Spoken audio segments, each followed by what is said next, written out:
ମୋ ନାଁ ହେଉଛି ପାର୍ଥ ସାରଥୀ ସେଠି।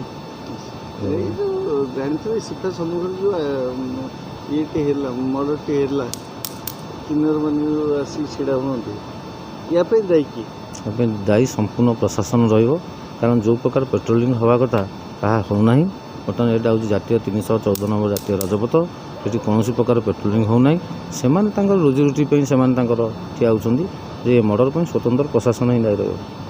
ସେ ମାନେ ଯେ ସାଇଣ୍ଟିଫିକ୍ ଟିମ୍ ଆସିଲେ, ଡଗ୍ ସ୍କ୍ୱାଡ୍ ଆସିଲେ, ଆକୁ ପୋଲିସ ପାଉନି, ମାନେ କ'ଣ ଏଇଟା କେତେ ଦିନ ପରେ ପାଇବ ବୋଲି ଆପଣଙ୍କର ଆଶା? ସେମାନେ ତ ଚେଷ୍ଟା ଜାରି ରଖିଛନ୍ତି ଯେ ପୋଲିସ କୋଅପରେଟ୍ କରିବା ଦରକାର, ଆଇନକି ଆମର କୋଅପରେଟ୍ କରିବା ଦରକାର। ନିହାତି ସେମାନେ ତାଙ୍କ କାମ କରୁଛନ୍ତି। ନିଶ୍ଚିତ ଦିନ ଅପରାଧୀ ଯେତେ ବଡ଼ ଷ୍ଟ୍ରଙ୍ଗ ହେଲେ ମଧ୍ୟ ଯେ ପ୍ରଶାସନ ତାକୁ ଖୋଜିକି ନିଶ୍ଚିତ ପାଇବ, ସେଥିପାଇଁ ଆମେମାନେ ଧୈର୍ଯ୍ୟ ଧରିବା ଦରକାର। ଆଉ ଆପଣ ସେ ଜାଗାକୁ ଦେଖିଥିଲେ, ଆସିଥିଲେ?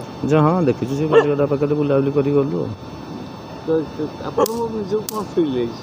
ଯେ କିଛି ଆକ୍ରୋଶମୂଳକ ମନୋଭାବ ରଖିକି ସେ ମର୍ଡର କେସ୍ଟା ହେଇଛି ବୋଲି ଆମେ ଭାବୁଛୁ। କିଏ କରିଥାଇପାରେ ବୋଲି ଭାବୁଛନ୍ତି? ଯେ ସେମାନେ ସେଇ ଯେଉଁ ମର୍ଡର କେସ୍ ହେଇଛି ସେଥିରେ ସେମାନେ ଯେଉଁ ସଂଶ୍ଳିଷ୍ଟ ଅଛନ୍ତି ତାଙ୍କର ପୂର୍ବ ଶତ୍ରୁତା କିଛି ଥାଇପାରେ, ସେମାନେ ମର୍ଡର କରିଛନ୍ତି। ସେଥିପାଇଁ ନା ଜାଗା ବଟା ପାଇଁ ହେଇପାରେ ଯେ କହି ହେଉନି କିଛି, ଯେପର୍ଯ୍ୟନ୍ତ ପ୍ରଶାସନ ଆକୁ ଖୋଳତାଡ଼ ନ କରିଛି, ସେଥିପାଇଁ ଆମେ ଆଗକୁ ପୂର୍ବ ଅନୁମାନ ଲଗାଇବାଟା ଠିକ୍ ନୁହଁ। ଆଚ୍ଛା, ଆପଣ ସେଠିକି ଆସିଥିଲେ, ଦେଖିଥିଲେ, ଗୋଟେ ବାଟ ହିସାବରେ ଆପଣ କ'ଣ ପରିସ୍ଥିତି ଦେଉଛନ୍ତି? ଯେ ଦେଖାଯାଉଛି ଯାହା ପାରିପାର୍ଶ୍ୱିକ ପରିସ୍ଥିତିରୁ ଯେ ସେମାନେ ଆକ୍ରୋଶମୂଳକ ମନୋଭାବ ରଖିକି ମର୍ଡର କେସ୍ଟା ହେଉଛି।